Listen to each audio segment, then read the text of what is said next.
علیہ الصلوۃ والتسلیم کا یہ آفاقی پیغام پوری کائنات کے انسانوں کے لیے ہے۔ اے لوگو، اے انسانوں، اے لوگو، آقا فرماتے ہیں کہ اے لوگو، ایک بہت ہی مبارک مہینہ، مبارک یعنی برکت والا مہینہ تم پر سایہ فگن ہونے والا ہے۔ ایک بہت مبارک مہینہ تم پر سایہ فگن ہونے والا ہے، سایہ فگن ہونے والا ہے، تم پر چھتر اپنے سائے کو دراز کرنے والا ہے، تم پر اپنی برکتوں کو پھیلانے والا ہے۔ اور پھر ارشاد فرمایا اس میں ایک رات ایسی ہے جو 1000 مہینوں سے بہتر ہے، یعنی شب قدر 1000 مہینوں سے بہتر۔ اب اس میں اپنا فائدہ کیا ہے؟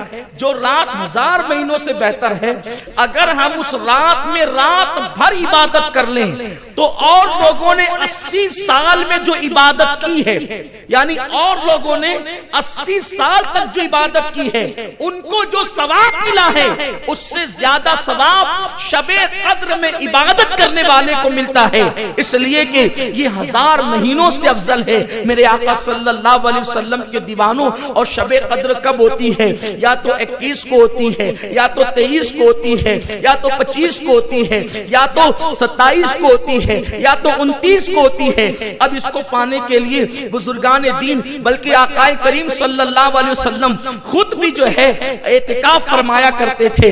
آقا کریم 10 دن کا اعتکاف کرتے تھے، اور اخیر عمر میں جو ظاہری آخری سال تھا تو اس دن آقا علیہ السلام نے 20 روز کا اعتکاف فرمایا۔ اللہ اکبر! میرے آقا صلی اللہ علیہ وسلم نے اعتکاف صرف اس وقت تو چھوڑا جب فتح مکہ کے لیے جا رہے تھے، کیونکہ 20 رمضان المبارک کو مکہ فتح ہوا تو حضور علیہ السلام اعتکاف نہ کر سکے، تو اس کے دوسرے والے سال آقا کریم صلی اللہ علیہ وسلم نے 20 دن کا اعتکاف فرمایا۔ یعنی اگر آپ اعتکاف کر لیتے ہیں اور ان تاک راتوں میں رات بھر عبادت کر لیتے ہیں تو آپ کے نامہ اعمال میں 80 سال سے زیادہ کی عبادت لکھ دی جائے گی۔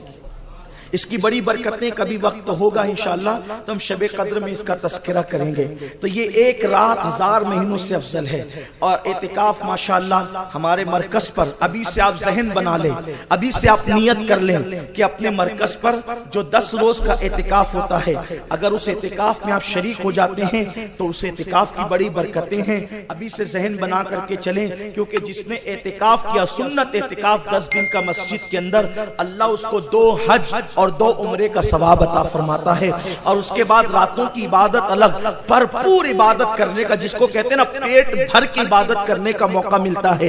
تو ہاں آپ اس کے لیے اپنے آپ کو ابھی سے ذہنی طور پہ تیار کر لیں۔ اور یہاں کے اعتکاف کا حال یہ ہے کہ بندہ یہاں پر تاک راتوں میں رات بھر عبادت بھی کر لیتا ہے، اور اس کے بعد دن میں علم دین بھی سیکھ لیتا ہے۔ تو یہاں کے اعتکاف کی برکتیں الگ ہیں۔ اگر اللہ موقع دے تو کم سے کم زندگی میں ایک مرتبہ اعتکاف کرنے کا ذہن ضرور بنانا چاہیے۔ میرے آقا صلی اللہ علیہ وسلم کے دیوانوں، ابھی سے آپ اپنا ذہن بنا کر کے چلیں۔ میں نوجوانوں سے خاص طور پہ کہتا ہوں کہ دنیا کے لیے تو ہم نے بہت ٹائم نکالا ہے، ہم نے کاروبار کے لیے تو بہت وقت نکالا ہے، ہم نے ہر چیز کے لیے ٹائم نکالا۔ اللہ کے لیے 10 دن نکالیے، اللہ کے لیے 10 دن دیجئے، اور اللہ کے گھر میں آ کر کے بیٹھ جائیے۔ خدا کی عزت کی قسم، آؤ گے تو قسمت ٹوٹی ہوگی، اور جاؤ گے انشاءاللہ تو تقدیریں بدل کر کے جاؤ گے، زندگی میں انقلاب لے کر کے جاؤ گے۔ میرے آقا علیہ السلام کے پیارے دیوانوں، ماشاءاللہ اتنے سارے نوجوان ہیں، اگر ذہن آپ بنا لیتے ہیں تو میں سمجھتا ہوں کہ آپ کا یہاں آنا بھی کامیاب ہوگا اور یہاں سے جانا بھی کامیاب ہوگا۔ وہ رات جو لوگ اعتکاف کرتے ہیں ان لوگوں کو وہ رات مل ہی جاتی ہے جسے شب قدر کہتے ہیں، جس کے لیے صحابہ روتے تھے، جس کے لیے اولیاء اللہ دعائیں کرتے تھے، وہ حضرات کو شب قدر ملتی ہے جو اعتکاف کرتے ہیں۔ اور اگر آپ اعتکاف کسی وجہ سے نہ کر سکیں تو ہر تاک رات میں اسی مسجد کے اندر قیام اللیل ہوتا ہے، پوری رات عبادت ہوتی ہے، تو آپ اس کے اندر تشریف لے آئیں تاکہ پوری رات عبادت کا شرف حاصل کر لیں۔ تو آقا فرماتے ہیں یہ ایک رات، رمضان شریف کی ایک رات 1000 مہینوں سے افضل ہے۔ میں آپ سے گزارش کروں گا آپ اس کو سن کر ضائع مت کیجیے، آپ ذہن بنائیے کہ اس مرتبہ میں وہ رات پانا ہے۔ زندگی کا کوئی بھروسہ نہیں، اس سال تو ہم وہ رات کو پا کر رہیں گے۔ اللہ تبارک و تعالیٰ سے دعا کیجئے، رب کی بارگاہ میں گڑ گڑائیے کہ ہمیں اس سال شب قدر ملنا ہی چاہیے انشاءاللہ. پھر دیکھیے وارے نیارے ہو جائیں گے، خدا کا تقرب ملے گا خدا کا. اور باپ کو بتاؤں، رمضان شریف میں کوئی دیانت داری سے عبادت کر لے، خدا کی قسم وہ ولی بن جائے. یہ میں بہت قیمتی بات عرض کر رہا ہوں. اگر ایک ایک لمحہ کوئی قدر جانے نا اس مہینے کی اور سچے دل سے عبادت کرے. ابھی آگے میں اس کو کھولوں گا، عبادت کا مفہوم آپ کو آگے بتاؤں گا، کیونکہ آگے خطبے میں خود ہی بات آ رہی ہے. سچے دل سے عبادت کر لیں، یہ ایک مہینہ آپ کو ولی بنا دے گا. ارے جس مہینے کو پا کر انسان خدا کو پا لیتا ہے، جس مہینے کو پا کر انسان خدا کو پا لیتا ہے، پھر ولایت کس چیز کا نام ہے؟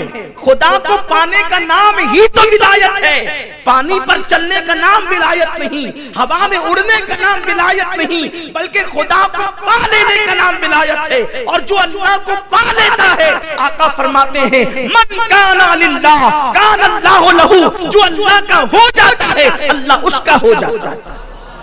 کوئی دیانت داری سے عبادت کرے. کیسی عبادت؟ ابھی آگے بات آئے گی، ابھی آپ آگے بات سنیں گے کیسی عبادت ہونی چاہیے. ولی بن جائیں گے، ولی جنتی بن جائیں گے.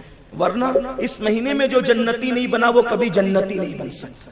وہ بدبخت ہے جو اس ماہ مبارکہ میں، کیونکہ حضور علیہ السلام نے فرمایا، وہ حدیث پاک آپ نے بارہا سنی ہوگی کہ آقا کریم صلی اللہ علیہ وسلم ممبر پہ جا رہے تھے.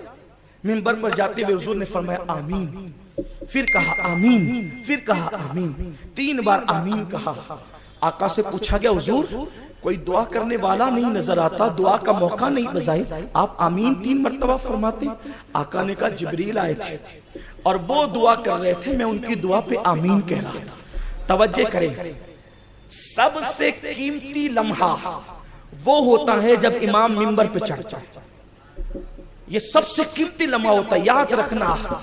اس سے قیمتی لمحہ کبھی نہیں آتا.